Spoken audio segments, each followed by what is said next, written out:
Sa Pasig naman, nasunog din ang isang bodega na imbakan ng mga hardware products. Pahirapan din ang pag-apula rito na inaabot pa ng mahigit 12 oras. Nasa frontline na balitang yan, si Nina Ongpaco.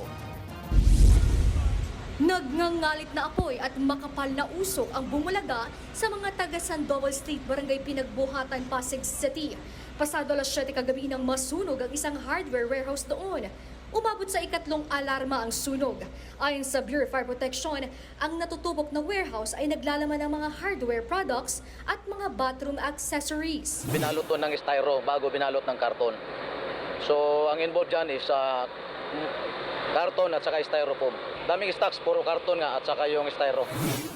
Una nang umanong naapula ang sunog mga alas 8 ng gabi, pero sumiklab uli ang apoy at kumalat. Dito na inakyat ng Bureau of Fire Protection ang tuktok ng warehouse sa kasinira ang bakod at binutas ang pader para mas mapabilis na maapula ang apoy.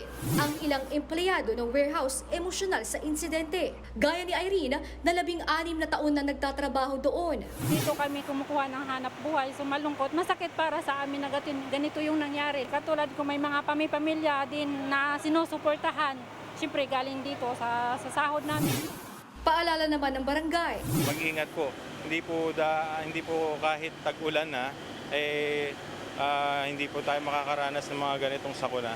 Kaya doble ingat po, lalong-lalo sa mga electrical mga wirings po. Walang naiulat na nasawi o nasaktan sa naturang sunog. Pasado alauna ngayong hapon nang ideklara itong fire out. Patuloy pang iniimbestigahan ang sanhi ng sunog at halaga ng pinsala. Nagbabalita mula sa Frontline, Nina Ongpaco, News 5. Mga kapatid, Andre Felix po, iba na ang may alam at may pakialam sa panahon ngayon.